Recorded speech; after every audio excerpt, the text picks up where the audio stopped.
안녕하세요. 지난 한 주간도 믿는 사람으로 살아가느라 수고가 많으셨습니다.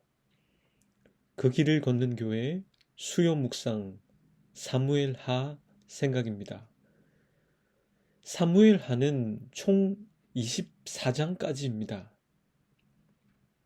봄의 문턱에 있는 오늘 사무엘 하 23장을 다루고 아마도 좀 더 봄 느낌이 날 다음 주에 24장을 다루는 것으로 사무엘하는 끝이 나겠습니다. 사무엘하 23장은 크게 두 가지의 내용이 기록되어 있습니다. 하나는 다윗의 유언이며 다른 하나는 바로 다윗의 용사들입니다. 우선 그 내용을 전해드립니다. 본문 1절부터 7절까지는 다윗의 마지막 말이 기록되어 있습니다. 그의 유언은 다음과 같습니다. 여호와의 영이 나를 통하여 말씀하심이여 그의 말씀이 내 혀에 있도다. 이스라엘의 하나님이 말씀하시며 이스라엘의 반석이 내게 이르시기를 사람을 공의로 다스리는 자, 하나님을 경외함으로 다스리는 자여. 그는 돋는 해의 아침빛 같고 구름 없는 아침 같고 비 내린 후에 광선으로 땅에서 우미 돋는 새풀 같으니라 하시도다. 내 집이 하나님 앞에 이같이 아니하냐. 하나님이 나와 더불어 영원한 언약을 세우사 만사를 구비하고 견고하게 하셨으니 나의 모든 구원과 나의 모든 소원을 어찌 이루지 아니하시랴. 그러나 사악한 자는 다 내버려질 가시나무 같으니 이는 손으로 잡을 수 없음이로다. 그것들을 만지는 자는 철과 창자루를 가져야 하리니 그것들이 당장에 불사르리로다 하니라. 이렇게 다윗의 유언을 기록한 뒤에 본문 8절부터 마지막 절인 39절까지의 말씀에는 다윗의 용사들 총 37명에 달하는 명단과 필요에 따라서 짧은 일화들이 기록되어 있습니다. 먼저 저자는 중요도에 따라 3명의 용사들을 기록하고 있습니다. 그들의 이름은 요셉 바세벳, 엘르아살, 삼마입니다. 이 3명의 용사에 대해서는 일화가 기록되어 있는데 곡식 수확을 시작할 때쯤에 블레셋이 르바임 평원에 진을 쳤을 때 이 3명의 용사가 아둘람 굴로 다윗을 찾아갑니다.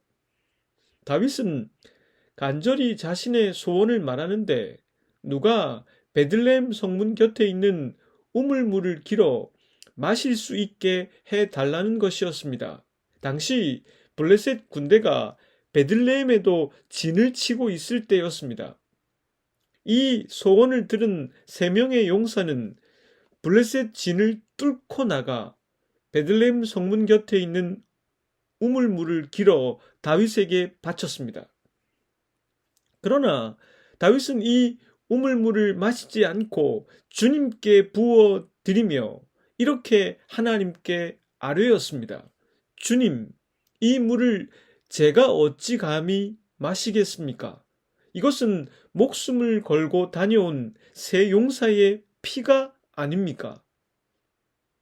그러면서 그는 이 우물물을 마시지 않았습니다.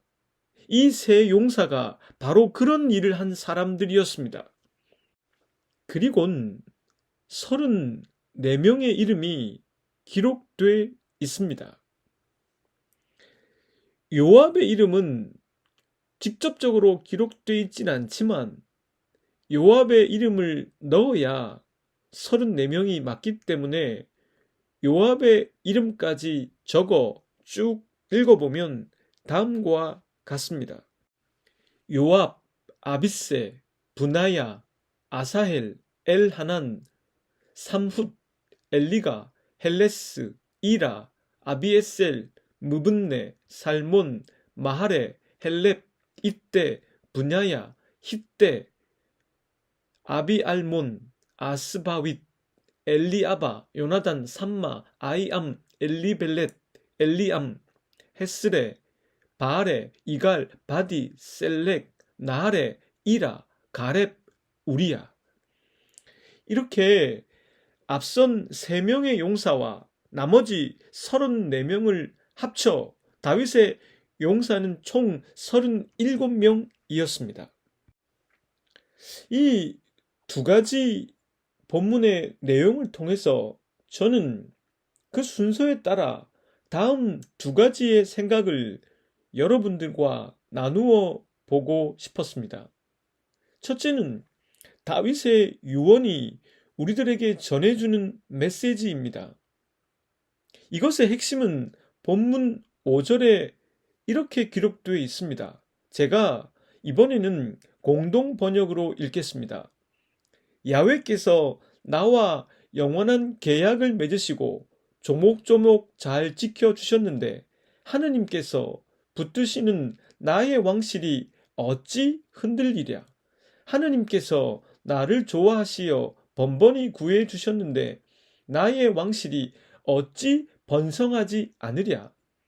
제가 굳이 이 본문을 공동 번역으로 읽은 것은 개역 개정 성경과 새번역은 이 계약이란 단어를 언약으로 번역했기 때문입니다.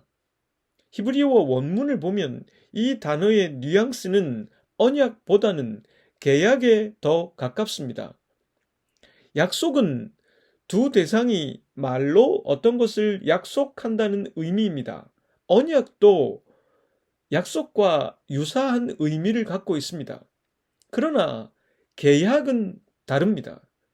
계약은 말로 하는 것을 넘어서서 기록으로 남겨 그것이 이행되지 않을 때를 대비하는 것입니다. 그래서 계약은 좀 더 구속력을 갖고 있고 지키지 않으면 불이익이 돌아가는 것입니다. 장신대 구약학 교수였던 강사문 교수는 이 부분을 해석하면서 저자가 다윗에 대한 내용을 기술하면서 계약이라는 용어를 이때 처음 사용했다고 밝힙니다. 지금까지는 약속으로 사용하다가 이때에 비로소 계약이라고 표현했다는 것입니다. 다윗이 남긴 마지막 유언들을 해석해 나가다 보면 이것은 약속이나 언약이 아니라 계약이라고 표현하는 게 더 정확하다는 사실을 알 수 있습니다. 우선 저자는 1절과 2절을 통해 이같이 말합니다.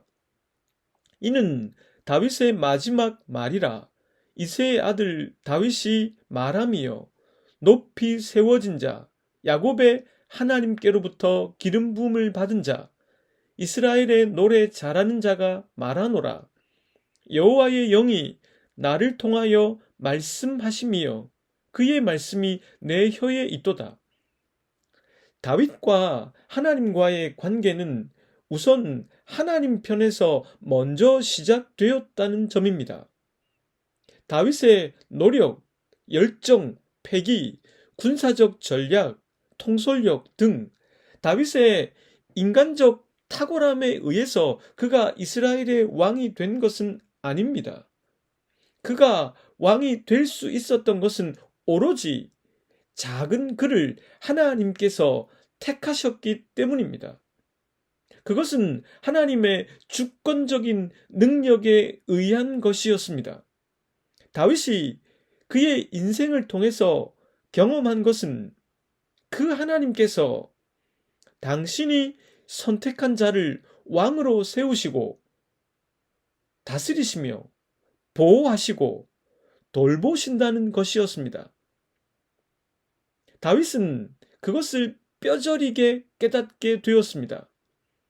그리고 그는 점점 더 깨닫게 되는 바가 있었습니다. 하나님께서 자신에게 요청하시는 바가 있다는 것을, 하나님이 그런 다윗에게 요구하는 바가 있다는 것을 그는 알게 되었습니다.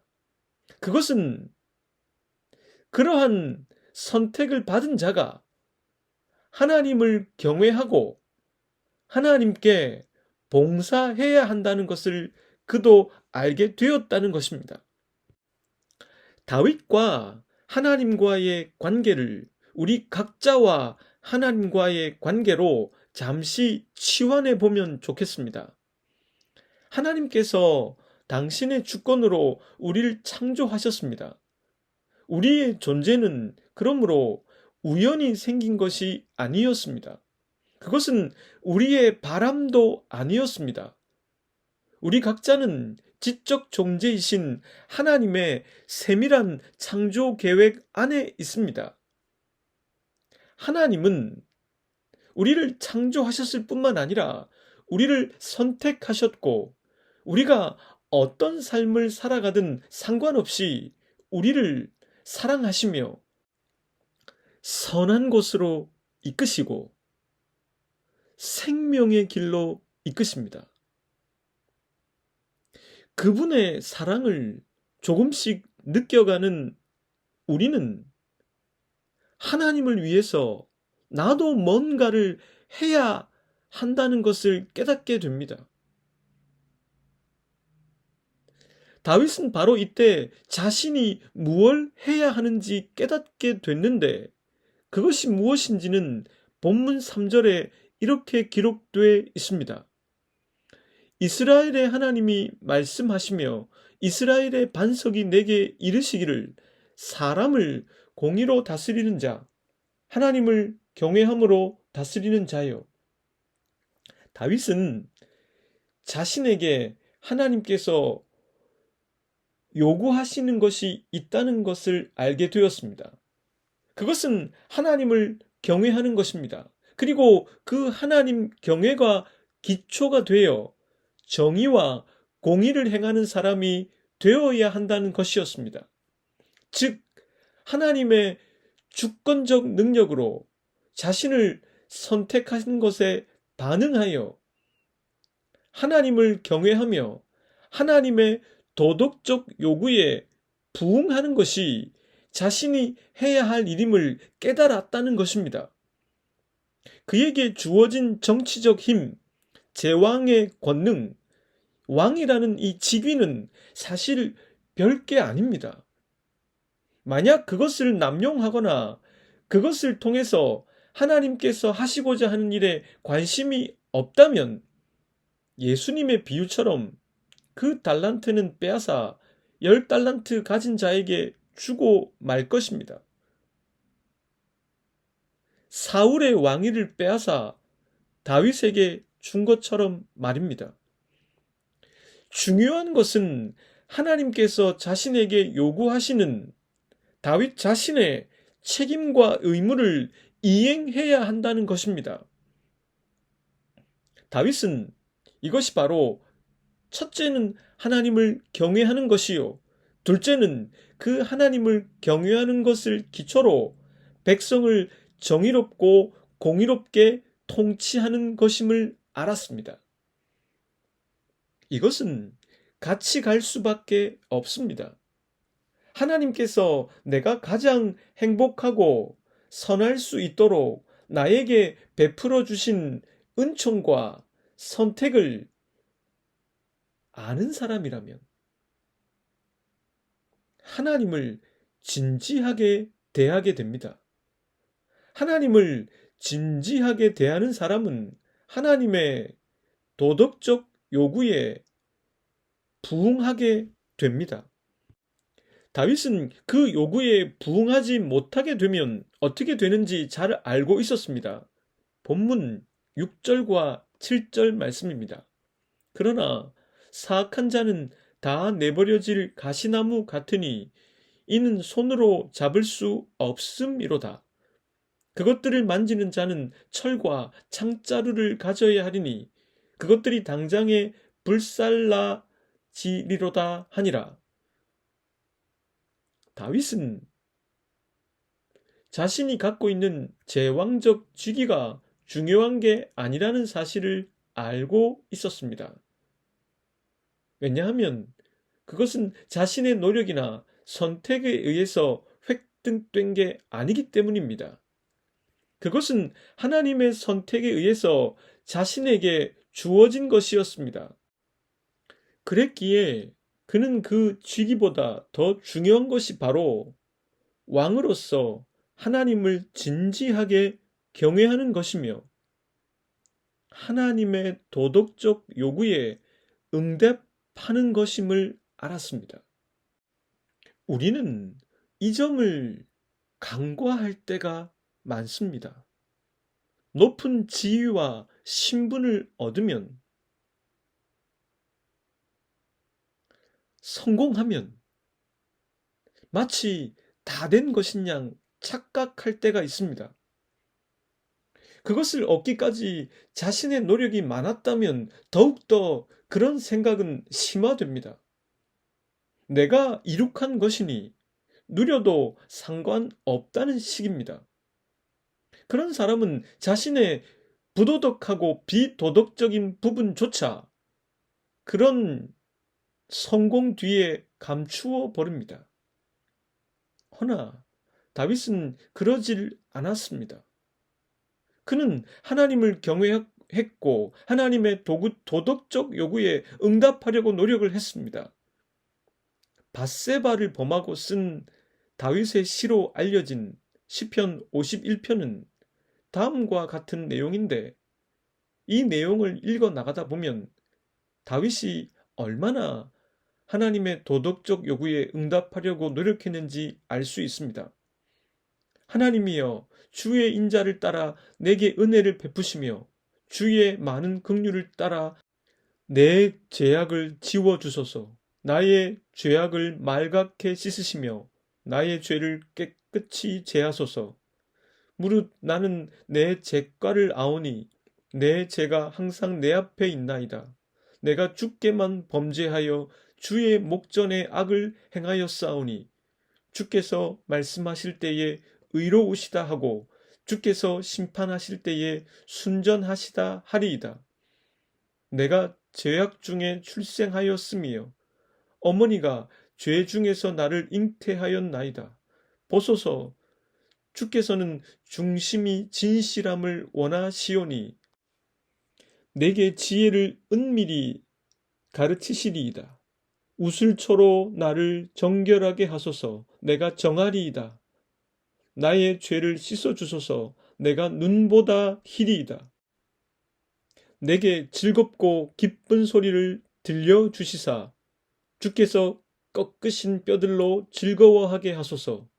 주의 얼굴을 내 죄에서 돌이키시고 내 모든 죄악을 지워주소서.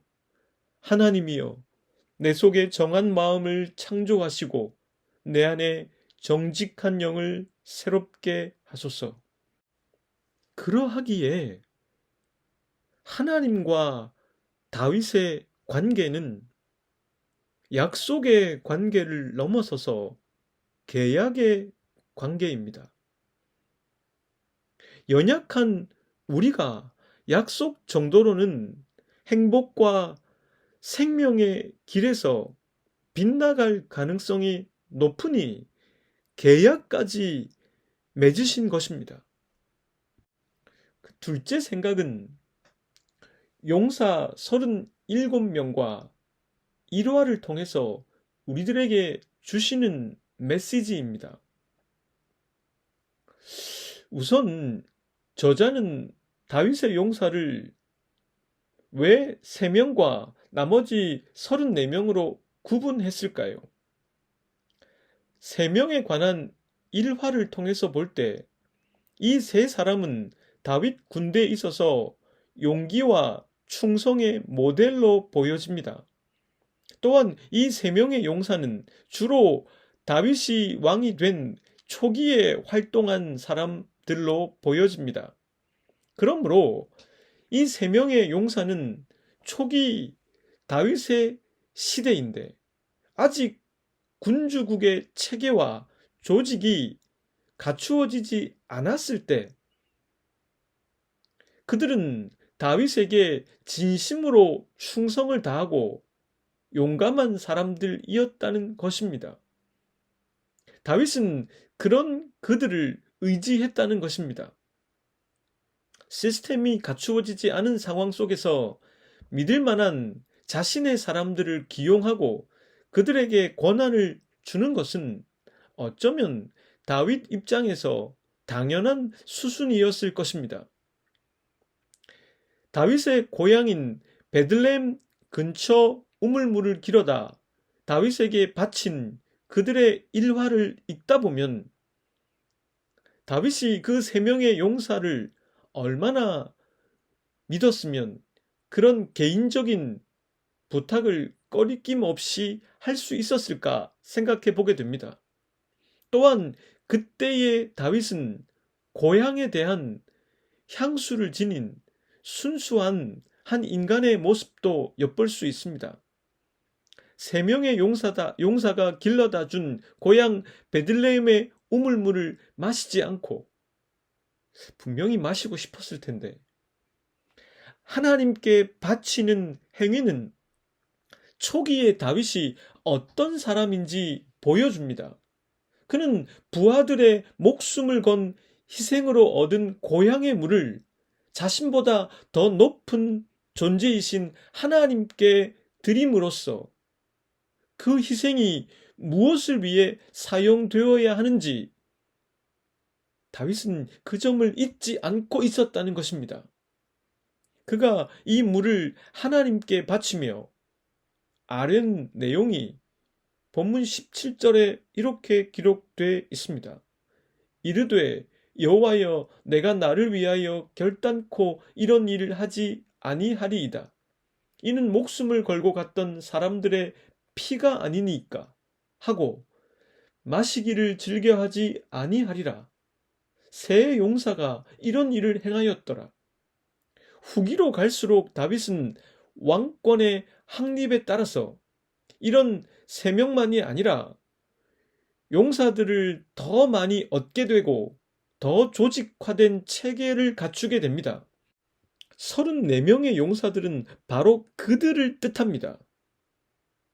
그 목록의 마지막에 등장하는 이름은 바로 밧세바의 남편이었던 우리아입니다. 저자는 그에 관한 내러티브는 기록하지 않고 담백하게 그의 이름만 써 내려가고 있습니다. 왜냐하면 그걸 읽어온 사람은 그 이름만 보아도 밑줄을 그을 수밖에 없기 때문입니다.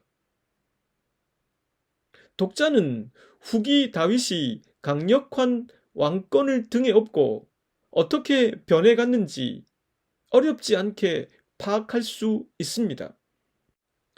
자신을 위해서라면 설령 그것이 사사로운 부탁이라 해도 그것을 위해 목숨을 걸 세 명의 용사.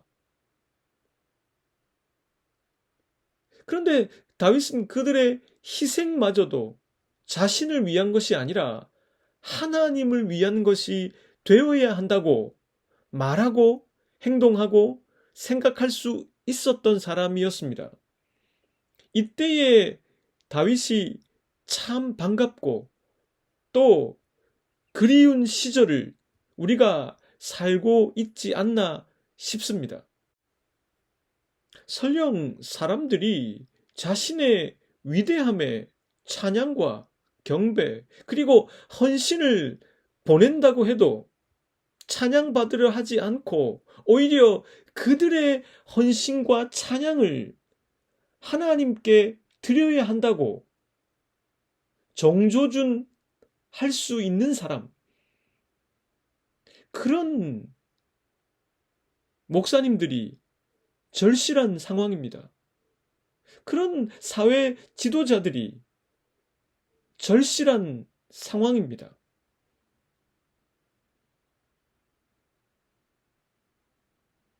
다른 사람 이야기를 할 것 없이 저부터, 그리고 여러분들부터 그렇게 마땅히 하나님께 돌려야 할 것들을 하나님께 돌리는 삶을 바로 지금부터 하면 되지 않을까 싶습니다. 함께 기도하겠습니다. 하나님, 다윗의 유언과 다윗의 용사들에 관한 말씀을 살피면서 저희들은 여러 생각을 하게 됩니다.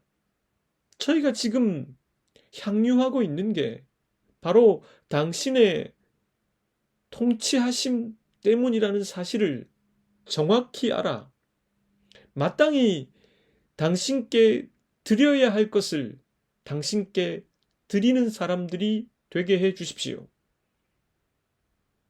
당신을 진지하게 경외하게 해 주시고 진지하게 저희에게 요구하시는 당신의 도덕적 요구에 응답하게 해 주십시오. 예수 그리스도의 이름으로 기도드립니다. 아멘.